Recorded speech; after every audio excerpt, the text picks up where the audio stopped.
2026க்கான 12th arrear private exam முடிஞ்சிடுச்சு.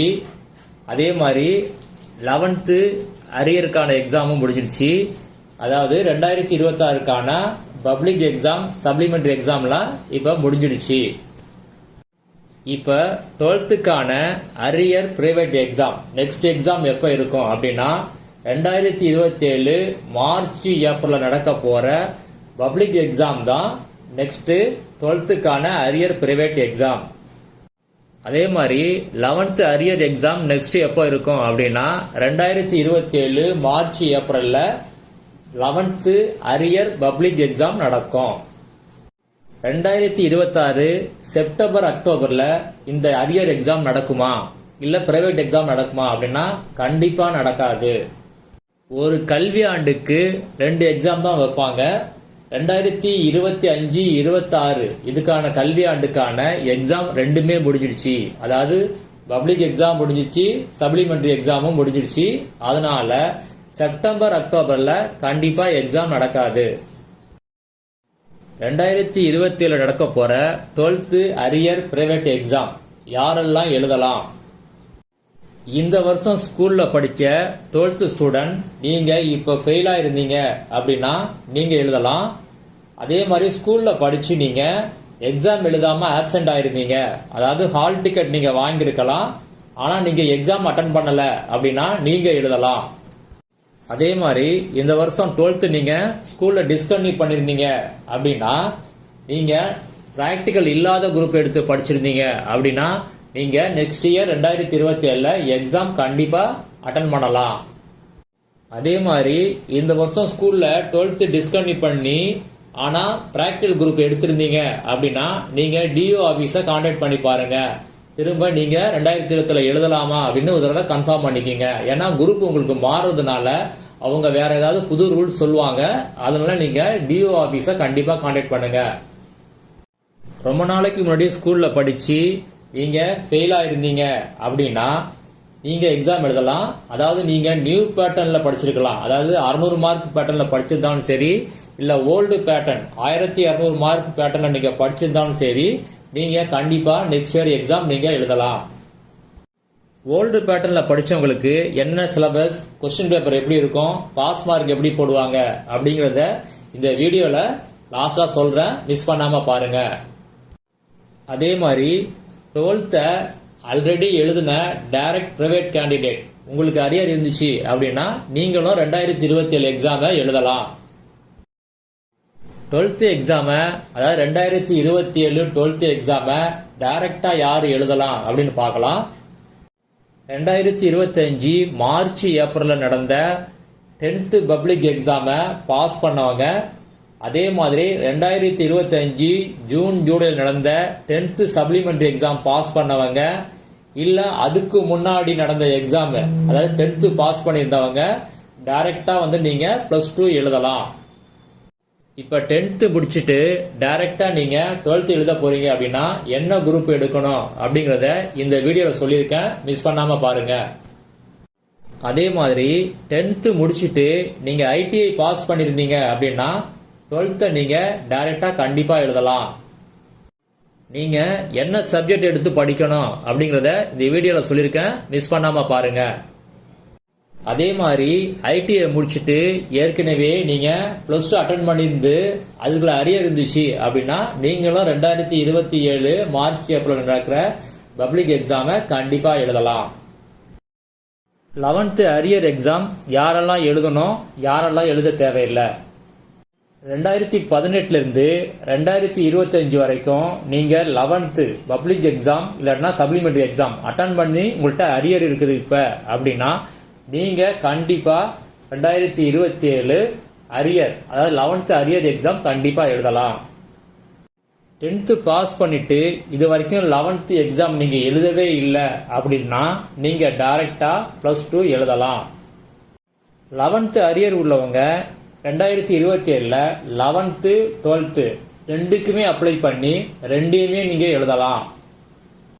கமெண்ட்ல ஒருத்தங்க கேட்டிருந்தாங்க, என்ன கேட்டிருந்தாங்க அப்படின்னா இப்ப எனக்கு 11th அரியர் இருக்குது, இப்போ நான் 12th மட்டும் எழுதலாமா 11th அப்புறம் எழுதலாமா அப்படின்னா கண்டிப்பாக எழுதலாம். நீங்கள் அப்ளை பண்ணும்போது ஆனால் 11th 12th ரெண்டும் கம்பைண்டாக தான் நீங்கள் அப்ளை பண்ணணும். எழுதும்போது நீங்கள் 12th மட்டும் எழுதிக்கிங்க. ஒன்று மட்டும் மறந்துடாதீங்க, 11th அரியர் எக்ஸாம் 2030 உங்களுக்கு முடிஞ்சிடும். அதுக்கு பிறகு நீங்கள் எழுத முடியாது. இப்போ 2027 மார்ச் ஏப்ரல் நடக்கிற பப்ளிக் எக்ஸாம், அதாவது அரியர் பிரைவேட் எக்ஸாமுக்கு எப்போ அப்ளை பண்ணுறது அப்படிங்கிறத பார்க்கலாம். 2026 டிசம்பர் 3rd வீக் நீங்கள் அப்ளை பண்ணணும். 1 வீக் தான் டைம் தருவாங்க, அதுக்குள்ளே நீங்கள் அப்ளை பண்ணுற மாதிரி இருக்கும். அப்ளை பண்ணுறதுக்கான அனௌன்ஸ்மெண்ட் எப்போ வரும் அப்படின்னா 2026 டிசம்பர் 2nd வீக் வரும். அதை பற்றியான வீடியோ கண்டிப்பாக அப்டேட் பண்ணுவேன், மிஸ் பண்ணாமல் பாருங்கள். இதில் ஏதாவது சேஞ்ச் இருந்துச்சு அப்படின்னா அதையும் நான் அப்டேட் பண்ணுவேன், மிஸ் பண்ணிடாதீங்க. இந்த எக்ஸாமுக்கு நீங்கள் எங்கே அப்ளை பண்ணணும் அப்படின்னா அரசு தேர்வுகள் சேவை மையம், இந்த சென்டரில் தான் நீங்கள் போய் அப்ளை பண்ணணும். ஏற்கனவே அப்ளை பண்ணவங்களுக்கு தெரியும் எங்கே அப்ளை பண்ணுறதுன்னு, அதே சென்டரில் தான் நீங்கள் அப்ளை பண்ணணும். இதில் ஏதாவது சேஞ்சஸ் இருந்துச்சு அப்படின்னா அதை பற்றியான வீடியோ அப்டேட் பண்ணுறேன், மிஸ் பண்ணாமல் பாருங்கள். புதுசாக அப்ளை பண்ண போகிறவங்க நோட் பண்ணிங்க, இந்த சென்டர் வேற ஒன்றும் இல்லை, இது எல்லாமே ஸ்கூல் தான். மொத்தம் தமிழ்நாட்டில் 252 ஸ்கூல்ஸ் இதை மாதிரி இருக்குது. அதுதான் சென்டர்ஸ், அங்கே தான் நீங்கள் நேராக போய் அப்ளை பண்ணணும். இப்போ அப்ளை பண்ணுறதுக்கு என்னென்ன டாக்குமெண்ட்ஸ் வேணுமோ அதெல்லாம் ரெடி பண்ணி வச்சிங்க. ஏற்கனவே 12th அரியர் கேண்டிடேட் நீங்கள் உங்கள்கிட்ட உள்ள மார்க் ஷீட் எல்லாத்தையுமே ஜெராக்ஸ் காப்பியை ரெடியாக வச்சிங்க. 10th முடிச்சுட்டு டைரெக்டாக நீங்கள் +2 எழுத போகிறீங்க அப்படின்னா நீங்கள் 10th ஒரிஜினல் மார்க் ஷீட்டை கண்டிப்பாக அப்ளை பண்ணும்போது சப்மிட் பண்ணணும். நீங்கள் எக்ஸாம் எழுதி ரிசல்ட் வந்த பிறகு தான் அதை என்ன பண்ணுவாங்க அப்படின்னா போஸ்டரில் உங்களுக்கு அனுப்பி வைப்பாங்க. அப்படி அனுப்பி வைக்கல அப்படின்னா நீங்கள் நேராக போய் உங்கள் பக்கத்தில் உள்ள மாவட்ட அரசு தேர்வுகள் இயக்கம் அங்கே கான்டாக்ட் பண்ணீங்க அப்படின்னா அந்த 10th ஒரிஜினல் மார்க் ஷீட்டை உங்களுக்கு கொடுப்பாங்க. சில டைம் என்ன பண்ணுவாங்க அப்படின்னா போஸ்டரில் உங்களுக்கு அனுப்பிடுவாங்க. அதனால் நீங்கள் அப்ளை பண்ணும்போது 45 ரூபாய்க்கு ஒரு போஸ்டல் கவர் நீங்கள் அங்கே சப்மிட் பண்ணணும். அதில் உங்கள் அட்ரஸ் இருக்கணும். அதே மாதிரி நீங்கள் 10th டிசி ஒரிஜினல்னு சப்மிட் பண்ணணும். ஆனால் அந்த டிசியை உங்களுக்கு ரிட்டர்ன் கொடுக்க மாட்டாங்க. ஏன்னா பிரைவேட் கேண்டிடேட்டுக்கு டிசி கிடையாது, அதனால் உங்களுக்கு டிசி ரிட்டர்ன் வராது. ஐடிஐ முடிச்சுட்டு நீங்கள் +2 ஃபர்ஸ்ட் டைமாக எழுத போகிறீங்க அப்படின்னா உங்கள்கிட்டையும் 10th மார்க் ஷீட் வாங்கிப்பாங்க. அதே மாதிரி ரிசல்ட் வந்த பிறகு உங்களுக்கு சப்மிட் பண்ணுவாங்க. ஐடிஐ டிசியே வாங்கிப்பாங்க, ஆனால் ரிட்டர்ன் தரமாட்டாங்க. ஐடிஐ அரியர் கேண்டிடேட் நீங்களும் உங்கள்கிட்ட உள்ள மார்க் ஷீட் எல்லா ஜெராக்ஸ் காப்பியும் நீங்கள் ரெடியாக வச்சுங்க. 11th அரியர் கேண்டிடேட் நீங்கள் உங்கள்கிட்ட உள்ள statement of mark sheet copy xerox எல்லாமே வச்சுங்க. அது அப்ளை பண்ணுறதுக்கு கண்டிப்பாக வேணும். இது மட்டும் இல்லாமல் ஆதார் கார்டு ஜெராக்ஸ் கண்டிப்பாக தேவைப்படும். 2 பாஸ்போர்ட் சைஸ் கலர் ஃபோட்டோ தேவைப்படும். இந்த டாக்குமெண்ட்ஸ் இல்லாமல் வேற ஏதாவது அவங்க அப்டேட் பண்ணியிருந்தாங்க அப்படின்னா அதை பற்றியான வீடியோ நான் அப்டேட் பண்ணுறேன், மிஸ் பண்ணாமல் பாருங்கள். அப்ளை பண்ணுறதுக்கு ஃபீஸ் எவ்வளோ இருக்கும் அப்படின்னா நீங்கள் ஏற்கனவே கட்டின ஃபீஸ் தான்.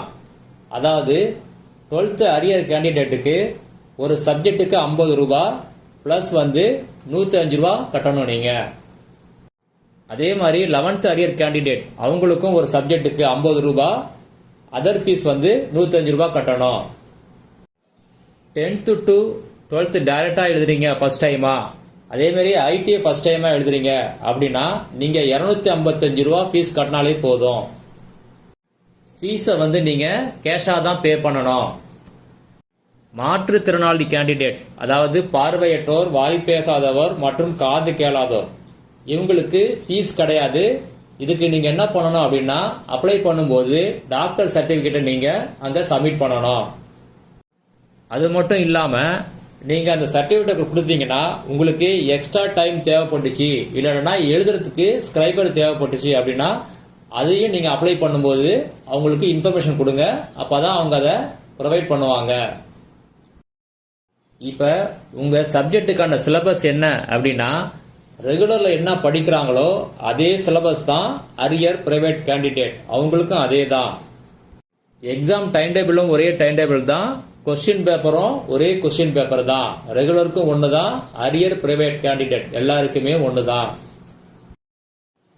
ஐடிஐ முடிச்சுட்டு நீங்கள் 12th டைரெக்டாக எழுதணும் அப்படின்னா என்னென்ன சப்ஜெக்ட் நீங்கள் எழுதினா போதும் அப்படின்னா 11th உள்ள தமிழ் இங்கிலீஷ் இந்த 2 பேப்பர், அடுத்தது 12th உள்ள தமிழ் இங்கிலீஷ் இந்த 2 பேப்பர், மொத்தம் 4 சப்ஜெக்ட் மட்டும் எழுதினா போதும். ப்ராக்டிக்கல் எக்ஸாம் பற்றி பார்க்கலாம். School arrear student practical group எடுத்து படித்து நீங்கள் ஃபெயிலாக இருந்தீங்க அப்படின்னா இப்போ ப்ராக்டிக்கல் எக்ஸாம் நெக்ஸ்ட் இயருக்கு அட்டன் பண்ணணுமா அப்படிங்கிறத பார்க்கலாம். நீங்கள் தியரி பாஸ் பண்ணி ப்ராக்டிக்கல் அட்டன் பண்ணாமல் இருந்தீங்க அப்படின்னா இப்போ தியரியை நீங்கள் நெக்ஸ்ட் எக்ஸாம் எழுத தேவையில்லை, ப்ராக்டிக்கல் மட்டும் அட்டன் பண்ணால் போதும். தியரி ஃபெயில் ஆகி ப்ராக்டிக்கல் அட்டன் பண்ணியிருந்தீங்க அப்படின்னா தியரி கண்டிப்பாக எழுதணும், ப்ராக்டிக்கல் தேவையில்லை. தியரி ஃபெயில் ஆகி ப்ராக்டிக்கல் அட்டன் பண்ணாமல் இருந்தீங்க அப்படின்னா அடுத்த எக்ஸாம் ரெண்டுமே நீங்கள் அட்டன் பண்ணி ஆகணும். 10th to 12th டைரெக்டாக ஃபர்ஸ்ட் டைம் எழுதுறவங்களுக்கு ப்ராக்டிக்கல் பேப்பர் கிடையாது, அவங்களுக்கு தியரி பேப்பர் மட்டும்தான். அவங்க என்ன தியரி குரூப் எடுத்து படிக்கிறது? இப்போ நீங்கள் ஸ்க்ரீனில் பார்க்குற இந்த 5 குரூப்பில் ஏதாவது ஒரு குரூப் எடுத்து தான் நீங்கள் படிக்க முடியும். Group code 2704, history, economics, commerce, accountancy, அப்புறம் தமிழ் இங்கிலீஷ். இல்லைன்னா 2705, economics, commerce, accountancy, political science and Tamil English. 2706, economics, commerce, accountancy, ethics and Indian culture, அப்புறமேல Tamil English. 2707, economics, commerce, accountancy, advanced language Tamil, அடுத்தது Tamil and English. 2708, economics, commerce, accountancy, business maths and statistics, அடுத்தது Tamil English. இப்போ நீங்கள் ஸ்க்ரீனில் பார்க்குறது அதே 5 group தமிழில் பார்க்கலாம். 2704, வரலாறு, பொருளியல், வணிகவியல், கணக்கு பதிவியல், தமிழ் இங்கிலீஷ். 2705, பொருளியல், அரசியல் அறிவியல், வணிகவியல், கணக்கு பதிவியல், தமிழ் இங்கிலீஷ். 2706, பொருளியல், வணிகவியல், கணக்கு பதிவியல், அறிவியல் மற்றும் இந்திய கலாச்சாரம், தமிழ் இங்கிலீஷ். 2707, பொருளியல், வணிகவியல், கணக்கு பதிவியல், சிறப்பு மொழி தமிழ், தமிழ் இங்கிலீஷ். 2708, பொருளியல், வணிகவியல், கணக்கு பதிவியல், வணிக கணிதம் மற்றும் புள்ளியல், தமிழ் இங்கிலீஷ். இந்த 5 குரூப்பில் நீங்கள் ஏதாவது ஒரு குரூப் எடுத்து படிக்கணும், எல்லாமே தியரி குரூப் தான். இப்போ எக்ஸாமில் பாஸ் மார்க் எவ்வளோ எடுக்கணும் ஒரு சப்ஜெக்ட்டுக்கு அப்படிங்கிறத பற்றி பார்க்கலாம். முதல்ல ஸ்கூலில் படித்து அரியரான கேண்டிடேட், அதாவது நியூ பேட்டர்னில் படிச்சிருப்பீங்க, 600 மார்க்கு படிச்சிருப்பீங்க, நீங்கள் எவ்வளோ மார்க் எடுத்தால் பாஸ்? முதல்ல தியரி சப்ஜெக்ட் பற்றி பார்க்கலாம். தியரியை பொறுத்த வரைக்கும் கொஸ்டின் பேப்பர் 90 மார்க்கு, நீங்கள் 90 மார்க்கு எழுதணும். இன்டர்னல் மார்க்கை பொறுத்த வரைக்கும் 10 மார்க்கு. தியரியில் நீங்கள் மினிமம் 90க்கு 25 மார்க் கண்டிப்பாக எடுக்கணும். இன்டர்னல் மார்க்கு நீங்கள் 10 மார்க் ஏற்கனவே எடுத்திருந்தாலும் சரி, இல்லை உங்கள் ஸ்கூலில் போடாமல் இருந்தாலும் சரி, ஆனால் டோட்டலாக நீங்கள் 90க்கு 25 எடுக்கணும். டோட்டல் மார்க் 100க்கு 35 மார்க் எடுக்கணும். ப்ராக்டிக்கல் சப்ஜெக்டை பொறுத்த வரைக்கும் தியரிக்கு 70 மார்க், ப்ராக்டிக்கலுக்கு 20 மார்க், இன்டர்னல் 10 மார்க். இப்போ தியரியில் 70 மார்க்குக்கு நீங்கள் 15 மார்க் கண்டிப்பாக எடுத்தாகணும். ப்ராக்டிக்கலை பொறுத்த வரைக்கும் 20 மார்க். இதில் மினிமம் பாஸ் மார்க்குன்னு ஏதும் கிடையாது. நீங்கள் ப்ராக்டிக்கல் எக்ஸாம் அட்டன் பண்ணால் மட்டும் போதும். நீங்கள் ப்ராக்டிக்கல் எக்ஸாம் அட்டன் பண்ணி உங்களுக்கு மார்க் எதுவும் போடலை அப்படின்னா அதை பற்றி ப்ராப்ளம் இல்லை. அதே மாதிரி இன்டர்னல் மார்க் 10 மார்க் இல்லைனாலும் பரவாயில்ல. ஆனால் தியரியை பொறுத்த வரைக்கும் அதில் 70க்கு நீங்கள் 15 எடுக்கணும். டோட்டலாக 100க்கு 35 மார்க் எடுக்கணும். அடுத்தது ஸ்கூலில் படித்த அரியர் கேண்டிடேட், ஆனால் நீங்கள் ஓல்டு பேட்டர்னில் படிச்சிருப்பீங்க, 1200 மார்க் படிச்சிருப்பீங்க. அப்படின்னா உங்களுக்கு எவ்வளோ பாஸ் மார்க் அப்படிங்க பார்க்கலாம். முதல்ல தியரி சப்ஜெக்ட். தியரியை பொறுத்த வரைக்கும் நீங்கள் 200 மார்க்குக்கு எழுதுவீங்க. இந்த 200 மார்க்குக்கு நீங்கள் பாஸ் மார்க்கு மினிமம் அதில் 70 மார்க் எடுக்கணும். ஆனால் கொஸ்டின் பேப்பர் 90 மார்க்குக்கு இருக்கும். நீங்கள் அதை தான் எழுதணும். இந்த 90 மார்க்குக்கு நீங்கள் 31.5 மார்க் எடுத்தீங்க அப்படின்னா 200க்கு 70 மார்க் வரும். அடுத்தது பிராக்டிக்கல் சப்ஜெக்டை பற்றி பார்க்கலாம். பிராக்டிக்கலில் தியரியை பொறுத்த வரைக்கும் 150 மார்க்குக்கு நீங்கள் 30 மார்க் மினிமம் எடுத்தாகணும். பிராக்டிக்கலில் 50 மார்க்குக்கு நீங்கள் 40 மார்க்கு கண்டிப்பாக எடுத்தாகணும். தியரியில் கொஸ்டின் பேப்பர் 70 மார்க்குக்கு இருக்கும். அதை நீங்கள் எழுதணும் 70 மார்க்குக்கு. இந்த 70 மார்க்குக்கு நீங்கள் 14 மார்க் எடுத்தீங்கன்னா அது 150 மார்க்குக்கு 30 மார்க்கா பாஸ் மார்க் போடுவாங்க. அடுத்தது டைரக்ட் பிரைவேட் கேண்டிடேட். நீங்கள் 90 மார்க் கொஸ்டின் பேப்பர், உங்களுக்கு எல்லாமே தியரி பேப்பர் தான், அதனால 90 மார்க் உள்ள கொஸ்டின் பேப்பர் தான் நீங்கள் எழுதுவீங்க. இந்த 90 மார்க்குக்கு நீங்கள் எவ்வளோ மார்க் எடுக்கணும் அப்படின்னா 31.5 மார்க் எடுத்தீங்க அப்படின்னா 100க்கு 35 மார்க் பாஸ் மார்க் வரும். இப்போ நீங்கள் ஸ்க்ரீனில் பார்க்குறதான் அப்ளை பண்ணுறதுக்கான சென்டர். மொத்தம் 252 இருக்கு. இது கல்வி மாவட்டம் வாரியாக உங்களுக்கு பிரிச்சிருப்பாங்க. உங்களுக்கு நியரஸ்டாக எந்த சென்டர் இருக்குன்னு பாருங்க. அந்த சென்டரில் போய் நீங்கள் அப்ளை பண்ணுங்க. இல்லைன்னா நீங்கள் எங்கே எக்ஸாம் எழுதணும்னு பாருங்க. அதுக்கு நியரஸ்டாக எந்த சென்டர் இருக்குதோ அங்கே அப்ளை பண்ணுங்க. அப்போ தான் நியரஸ்டாக உங்களுக்கு எக்ஸாம் சென்டர் போடுவாங்க. நீங்கள் இப்போ வேறு டிஸ்ட்ரிக்டில் இருந்தாலும் பரவாயில்லை, எங்கே வேணாலும் நீங்கள் தமிழ்நாட்டில் அப்ளை பண்ணலாம். நீங்கள் ஆன்லைனில் அப்ளை பண்ண முடியாது. அதே மாதிரி இ சேவை மையத்திலையும் அப்ளை பண்ண முடியாது. போஸ்டல்லையும் நீங்கள் அப்ளை பண்ண முடியாது. இந்த சென்டருக்கு நேராக போய் தான் நீங்கள் அப்ளை பண்ண முடியும்.